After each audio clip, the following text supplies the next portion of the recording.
वे हमें अपना आशीर्वाद प्रदान करें। पूज्य महाराज।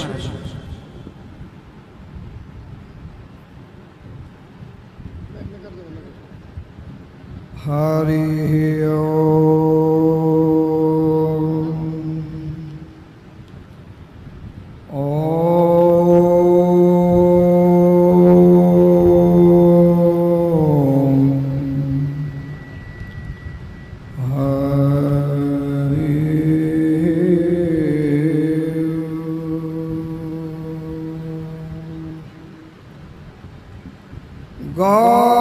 गोपाल महोत्सवादि सकलै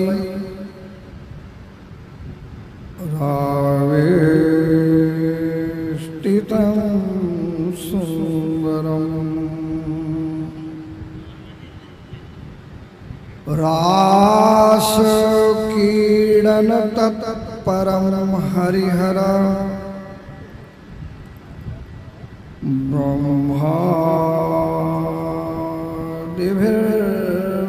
ब्रह्मादिभिर्भावितम्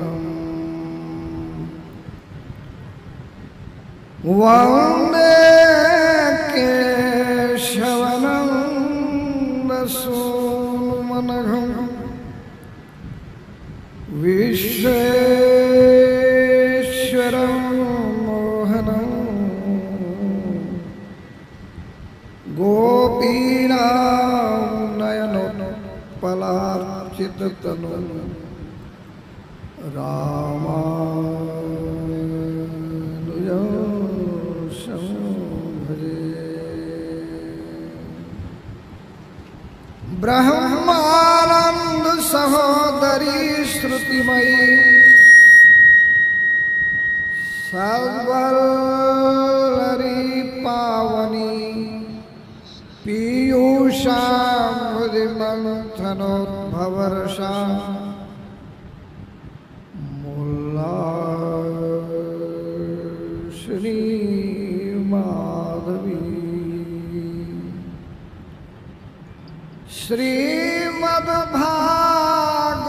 श्रीमद्भागवताख्यधाम वसति रासेश्वर प्रेयसी पंचाध्यायलसत्तनुर्विजयते रासेश्वरी राधिका।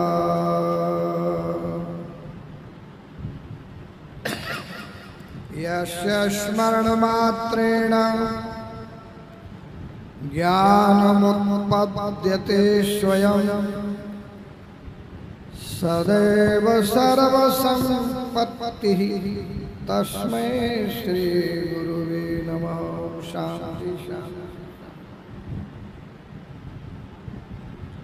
ओम मंगलम हरि ओम मंगलम ओम मंगलम हरि ओम मंगलम ओम मंगलम हरि ओम मंगलम ओम मंगलम हरि ओम मंगलम हरि मंगलम हरि पाद मंगलम हरि मंगलम हरि कार मंगलम हरि मंगलम हरि पाद मंगलम हरि मंगलम हरि कार मंगलम ओम मंगलम हरि ओम मंगलम हरि ओम मंगलम शिव मंगलम शिव पाद मंगलम शिव मंगलम शिव कार मंगलम शिव मंगलम शिव पाद मंगलम शिव पाद मंगलम ओम मंगलम हरि ओम मंगलम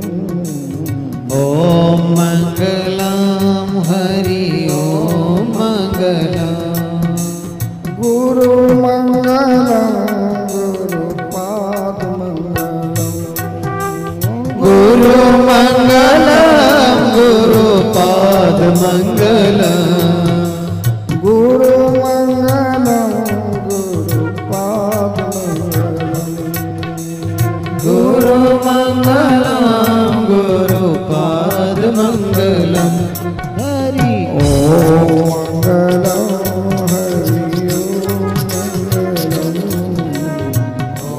मंगलम हरि ओम मंगलम कृष्ण कन्हैया लाल की जय। जय।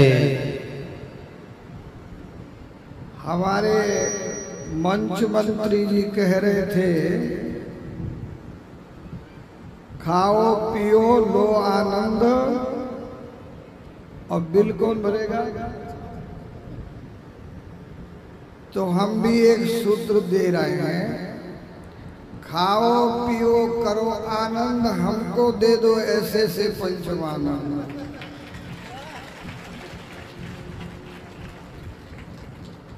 है ना? महात्माओं को एक दिक्कत है कि यहाँ पर ये पुरुष वर्ग तो बहुत जोर से बोलता है, महाराज बोलता है, महिलाओं की आवाज नहीं आती। महाराज जी को, मंच मंत्री जी को ये शिकायत है। तो हमने कहा भैया, एक गृहस्थ को पूछा, तुम्हारी आवाज यहाँ इतनी तेज निकलती, उनकी नहीं निकलती। बोले महाराज हमारी यहाँ निकलती है तो उनकी घर में तेज निकलती, वहां हमको बोलने नहीं देते, तो हम यही खुला बोलते हैं। अभी अभी कुछ मेरे को संबोधन में सुनाई दिया। गांव का नाम क्या है?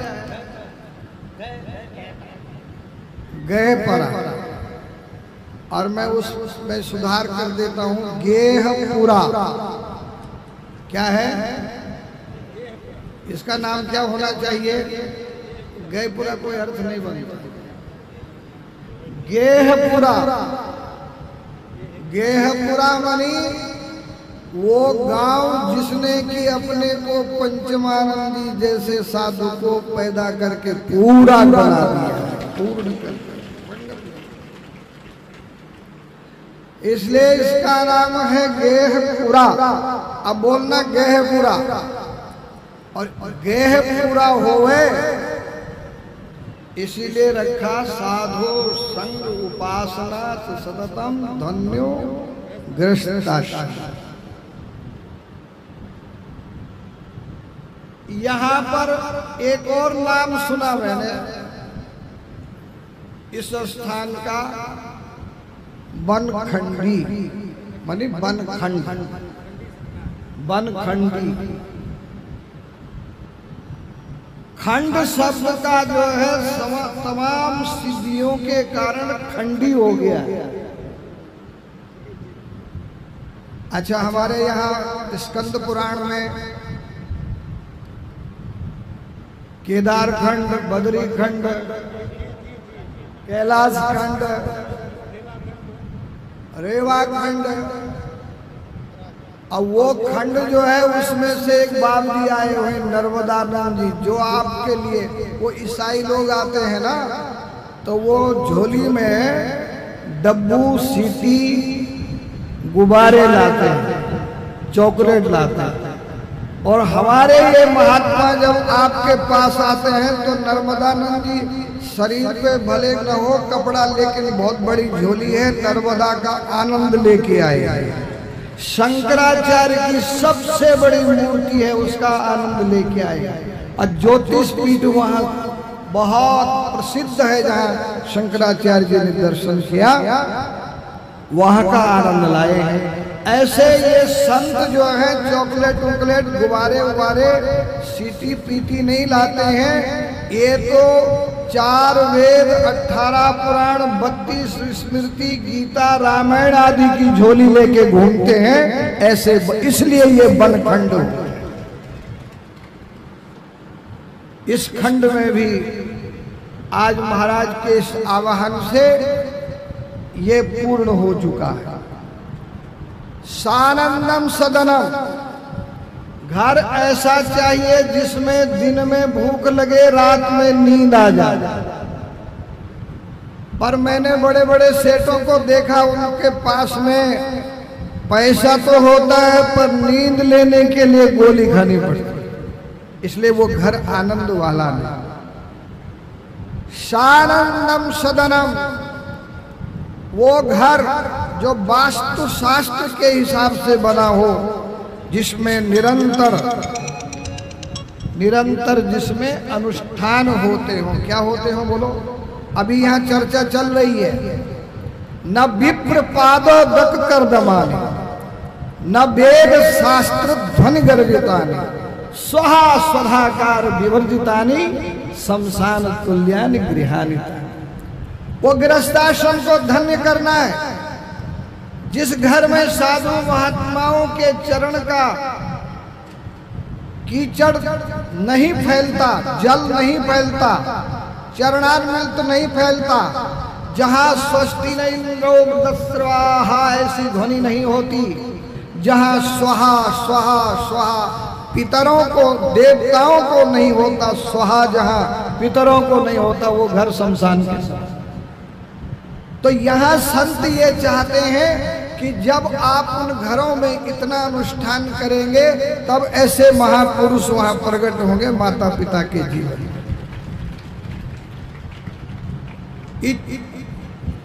सानंदम सदनम सुतास्तु सुधिया। आजकल बड़ी समस्या है, हम कहते हैं आपके बच्चे को हम सन्यासी बनाना चाहते हैं, मान जाएगा? वो बोलता महाराज हमारा ही बात नहीं मानता तो आपका क्या मानते? अभी चर्चा चल रही थी, चर्चा चल रही थी। सज्जनों, पुत्र जो प्राप्त होना चाहिए सुतः, उसको कहते हैं। अभी यहाँ चर्चा चल रही थी वृद्धाश्रम, गृहस्थाश्रम, वानप्रस्थ की भी चर्चा थी। और मैं तो एक बात कहता हूं कि आजकल के बच्चों को, अपने माँ बापों को गृहस्थाश्रम, वृद्धाश्रम में नहीं भेजना चाहिए, बल्कि पांजरापोल में भेजना चाहिए। हाँ, पांजरापोल नहीं होता, आप नहीं जानते? पांजरापोल में क्यों? पांजरापोल क्यों भेजना चाहिए? सुनो सुनो सुनो, पांजरापोल क्यों भेजना चाहिए? जब पंचमानंद इतनी मेहनत कर रहे हैं, इतना बड़ा आश्रम बना रहे हैं, इतने कमरे बना लिए, तो वृद्धाश्रम को क्यों जाते? इनके पास क्यों नहीं आते आप यहाँ पर?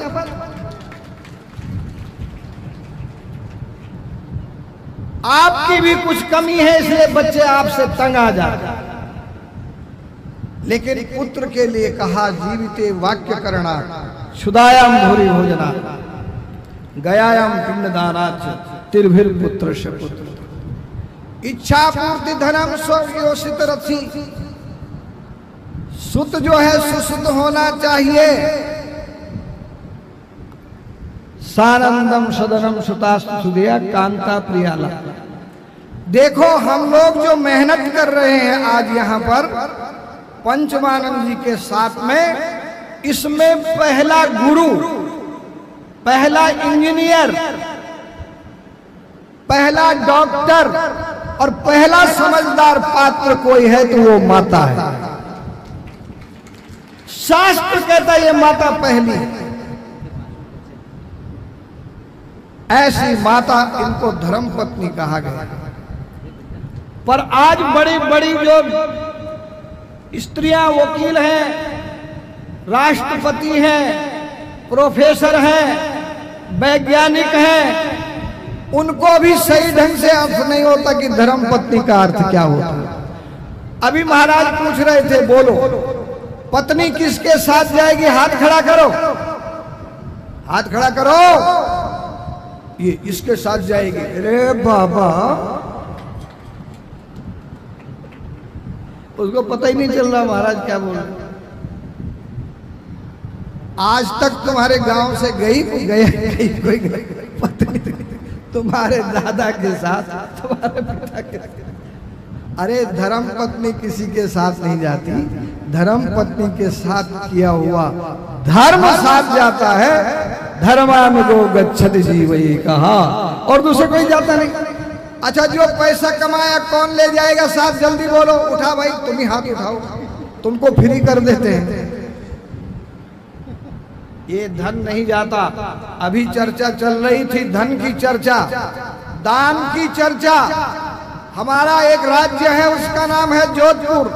जोधपुर पर राणा जी, वो जोधा जी घूम रहे हैं, राठौर जी, और कलकत्ता का सेठ आया।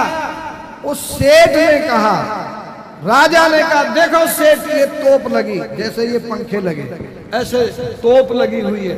बोले हमारी इस तोप से जब गोला छूटता है तो 9 खूंटी मारवाड़ में गर्जना होती है, आवाज होती है, शब्द होता है। सेठ ने कहा, राजा जी नाराज न हो तो मैं एक बात बताऊं। बोले बोलो। हमारी तोप जैसी जो है आपकी तोप नहीं है। बोले बढ़िया, तेरे पास तोप कहाँ है? बोले हमारे पास दान की तोप है। आपकी तोप की आवाज मारवाड़ में सुनाई देती है और हमारी दान की तोप से जब गोला निकलता है तो यमराज और चित्रगुप्त को सुनाई देता है। और आपकी दान की तोप का भी जब गोला छूटेगा कि इन्होंने जो है बनखंड में दान किया तो यमराज चित्रगुप्त आपका हिसाब रखेगा। और जब आप जाओगे नहीं जाओगे? अरे ढंग से आदमी ढंग से जी नहीं सकता है। अभी संतोष की बात चल रही थी, पर मैं एक बात कह सकता हूं कि अगर वो जी नहीं सकता है ढंग से तो भागवत सुन के मर तो सकता परीक्षित की तरह, नचिकेता की तरह वो जी सकता है मृत्यु का ज्ञान करके। इसलिए सज्जनों, माताओं, ये आपकी जवाबदारी है प्रथम गुरु की। हमारे यहाँ नारी का विकास महाराज किस तरह से था? नारी का विकास इस तरह से था कि कौशल्या को हमारे शास्त्र ने समाधि बताया। जिस समाधि का राम के बन जाने पर, बेटे के बन जाने पर, पुत्र के बन जाने पर जिसके जीवन में कोई प्रतिक्रिया नहीं है, वो कौशल्य समाधि जैसी है। लीन धीर जागृति जागृत धर्म वर्जितः निर्वासनो बोधो यस्या जीवन मुक्तस्य लक्ष्य।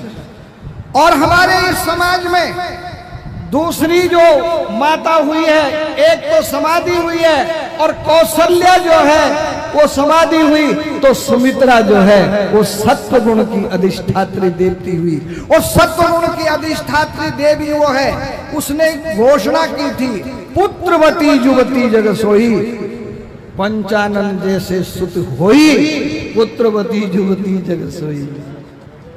वही नारी श्रेष्ठ है जिसका पुत्र रघुपति भगत जासु सुत होई। मेरी मैयाओं, कैकई नहीं बनना है, कैकई नहीं बनना है। आपको कैकई के लिए केवल संसार चाहती है। इसलिए आपकी बड़ी महिमा है, इच्छा पूर्ति धनम, पैसा इतना चाहिए कि काम चल जाए। स्वयोषित रति, हमारे लोग कहा करते हैं माताएं, क्या स्त्री को ही पतिव्रता धर्म का पालन करना चाहिए? हमने कहा नहीं, आपको बाद में कहा गया है, पुरुष को पहले कहा गया पत्नीव्रत। और पत्नीव्रत होने के कारण रावण पत्नीव्रत नहीं था, इसलिए उसका विनाश हुआ। राम पत्नीव्रत थे, इसलिए वो सीता को लंका से संग्राम करके, पराक्रम करके वापस ले आए। इसलिए पुरुष के लिए भी है इच्छा पूर्ति धनम स्वयोषित रति।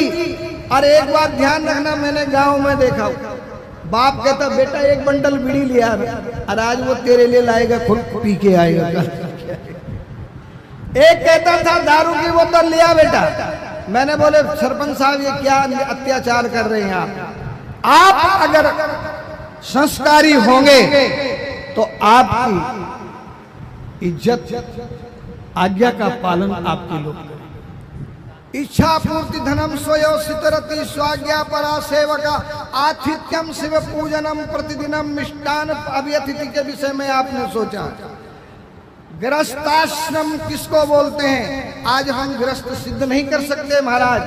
पहले गृहस्थाश्रमी सही गार्हपति अग्नि के साथ में आता था, जिस अग्नि का उसकी पत्नी और वो फेरे फिरते थे, उस पत्नी को तसले में घर लाते और यावत जीवे, जब तक वानप्रस्थी नहीं होते तब तक उसमें यज्ञ करते, उसको गारे पकते।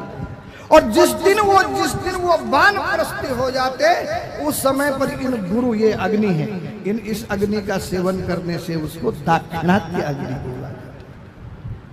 अग्नि नय सुपथराय स्मान विश्वान देवो यनानि विज्ञान। हमारे जो है उपनिषद में, ईशावास्य उपनिषद में इनको अग्नि कहा गया। 3 जगह अग्नि रहती है। स्त्री में अग्नि रहती है, इसलिए जब वो सती होती है तो अग्नि स्वयं प्रकट होता है। ब्राह्मण में अग्नि होती है, परशुराम में जैसे ब्राह्मण में अग्नि होती है। अभी हमारे ये बोल रहे थे महाराज श्री चंद्रेश्वर जी, बोले हम सोचते थे कि हमारे आचार्य जी केवल माला फेरते होंगे, लेकिन एक बार इन्होंने भाला उठाते देखे तो चकित हो गए। एक अग्नि आप में रहती। हम ब्राह्मण परशुराम की वंशज हैं। हमारे में हम शस्त्र और शास्त्र से दोनों से बात करना जानते हैं, शस्त्रार्थपि शास्त्रार्थपि। इसलिए ध्यान देना, तीसरी और दूसरी अग्नि ब्राह्मण में और अंतिम अग्नि जो ज्ञान अग्नि इन गुरुओं में रहती है सज्जनों। इसलिए 5 यज्ञ हमेशा करने होते थे जो आप नहीं करते। स्वाध्याय ब्रह्म यज्ञश्च पितृयज्ञस्तु तर्पणम होमो देवो बलिर्भूतो निर्यज्ञोऽतिथि पूजनम। ग्रंथों का अध्ययन करना, जप करना, पितरों को तर्पण देना, देवताओं को स्वाहा देना, पशु पंछियों को बलवेश्वर देव के कारण जो है माध्यम से दाना पानी देना और अतिथि का सम्मान करना, ये 5 यज्ञ आपको पूरे करने होते थे सज्जनों, जो नहीं हो पाते। आतिथ्यम शिव पूजनम। देखो एक बात मैं आपको बताऊं, भगवत पाद शंकराचार्य जी विश्व के बहुत बड़े आचार्य, इतने बड़े आचार्य कि मैक्स मूलर ने कहा कि जो स्थान सूर्य का नक्षत्र मंडल में, ग्रह मंडल में है, विश्व के अध्यात्म मंडल में वही स्थान शंकराचार्य का है। उन शंकराचार्य जी महाराज ने शिव पूजा बताई और शक्ति पूजा बताई। श्री यंत्र शिवयोर बपु। शंकराचार्य जी ने जो अपने शिष्यों के लिए, अनुयायियों के लिए पूजा आवश्यक समझी, उसके बाद मेरे बड़े भ्राता जो कि सारे विश्व में घूमे, विश्व में घूमने के बाद में श्री यंत्र की स्थापना की, श्री यंत्र मंदिर की स्थापना की। और हमारे शिष्य पंचमानंद जी हमसे भी आगे चले गए कि उन्होंने इस बनखंड में, इस जैसे क्षेत्र में शिवलिंग की स्थापना की, श्री यंत्र की स्थापना की। यहाँ पर उस महत्व को यहाँ बढ़ाया। ये श्री यंत्र मंदिर अगर दर्शनात् भवेत् पुण्यः, ध्यानात् भवेत् सिद्धि, ज्ञानात् आत्मदर्शनम्। ये श्री यंत्र का इतना बड़ा महत्व है कि देखने दर्शन मात्र से ही आपके जीवन में जितनी बाधाएं हैं वो सब समाप्त हो जाती है। इसलिए शिव पूजनम प्रतिदिनम। आपको सहयोग कर रहे हैं महाराज जी। शिव पूजनम प्रतिदिनम मिष्टान पानम गृहे। सात्विक भोजन करो। मिष्टान पान से मतलब है सात्विक भोजन करो, लहसुन प्याज कम करो, चरचरा कम करो। आज हमारे महाराज बोल रहे थे मंच मंत्री जी कि गरम भोजन मत बनाओ, गर्मी के दिन है, उसमें तेज पत्ता मत डालो, अदरक मत डालो। इससे ध्यान बट जाता है।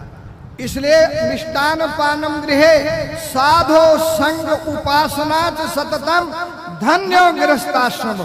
किसी जन्म में पंचमानंद जी के माता पिता ने पूर्व जन्म में उपासना की थी, शिव उपासना की थी, तब जाकर के साधु संग उपासना सतत की थी। तो ये पुत्र संत के रूप में उनको प्राप्त हुए हैं। तत्व तम बुद्धि संयोगम लभते पूर्व देहकम यततश्च ततो भूयः संसिद्धो कुरुनंदन। इनको तारने का, इनको महान बनाने का, इनको संत और पुरुषार्थी बनाने का कुछ कार्य इनके माँ बाप ने किया है और कुछ कार्य इनके पुण्य ने किया है। कुछ कार्य जो है निखिल जी महाराज ने किया है और कुछ कार्य विश्वकानंद ने किया। भारतीय शब्द जो है वो सामान्य नहीं है। विद्या भारेण संपूर्ण सर्वभारम परित्यजन दुख भारम न जानाति भारती प्रकृति थी। ये भारती का विश्लेषण और परिभाषा बताए। साधु संग उपासना सततम धन्यो गृहस्थाश्रम। मैं अपनी बात पूरा करता हूं, ज्यादा आपको समय का खर्च नहीं करूंगा मैं, लेकिन एक बात ध्यान देना, अधिक मास की कथा में प्रसंग आता है कि आपके पुण्य की, द्रव्य की, धन की, अन्न की वृद्धि कैसे होती है। 100 ब्राह्मणों को जिमाओ, उनके जिमाने से, दक्षिणा से, वस्त्र दान आदि से जो पुण्य मिलता है वो एक पंचमानंद जी को जिमाने से वो पुण्य प्राप्त होता है। ये हमारे स्कंद पुराण में कहा गया है।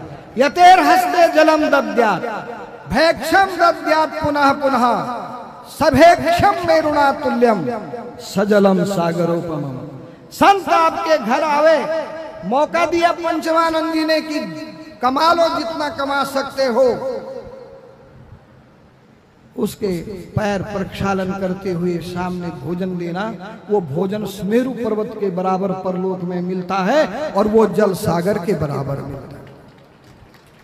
आखिरी बात, हमारे एक वक्ता थे, वो यूं ही कहते थे जब लोग उदास हो जाते थे, अब मेरा ये आखिरी प्रवचन, अब ये मेरी आखिरी बात है, पर सचमुच मेरी एक आखिरी बात है, इसके आगे नहीं बढ़ाऊंगा प्रसंग के।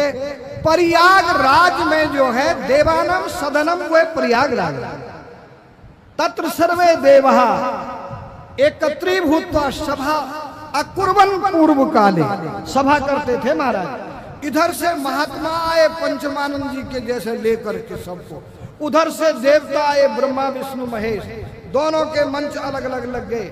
अब समस्या आई महाराज, पूजन किसका पहले हो, पूजन किसका पहले हो। जैसे महाभारत में आया था कि कौन किसका पूजन पहले हो गए, तो बाद में निर्णय हो गया शिशुपाल का कचुम्बर और कृष्ण भगवान का जो है श्वेतांबर, वो बैठ गए वहां पर। तो सज्जनों, ऐसे वहां पर विचार हुआ तो देवताओं से पूछा गया, देवताओं ने कहा देखो जी, इन संतों का पूजन पहले करो। राम सिंधु सज्जन घन धीरा, चंदन तरु हरि संत समीरा, जय श्री राम जय जय। पहले संतों का पूजन करो। मैं संतन को दास, संत मेरे मुकुटमणि, राम से अधिक राम कर दासा, ये सिद्धांत है। अब सवाल एक बात का आया कि देवता तो पहले और संत बाद में, तो एक बात है, इन संतों का पूजन क्यों पहले किया जाए।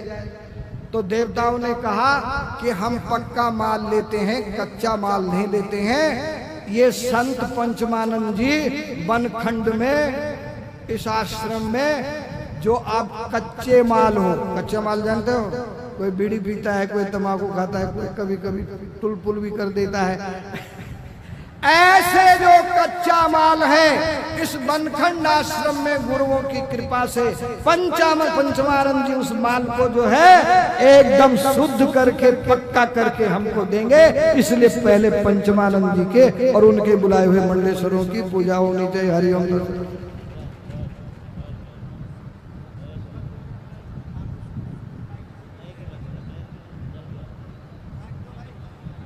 क्या हुआ, गड़बड़ हो गया?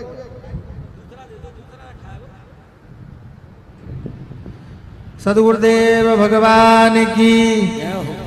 महाराज जी कह रहे थे ना, जिनको कई एक वक्ता होते जो ये कहते हैं आखिरी बार बोल रहा हूँ, आखिरी, मैं भी आखिरी बार ही बोल रहा हूँ। आप लोग एक बार जोर से बोल दीजिए, सदगुरुदेव भगवान की।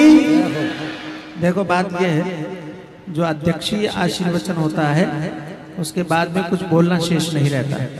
महाराज जी ने तो आपको वेद वेदांग और पुराणों के माध्यम से, श्रुतियों के माध्यम से, स्मृतियों के माध्यम से अपने ओजस्वी आशीर्वचन में सब कुछ स्पष्ट कर दिया।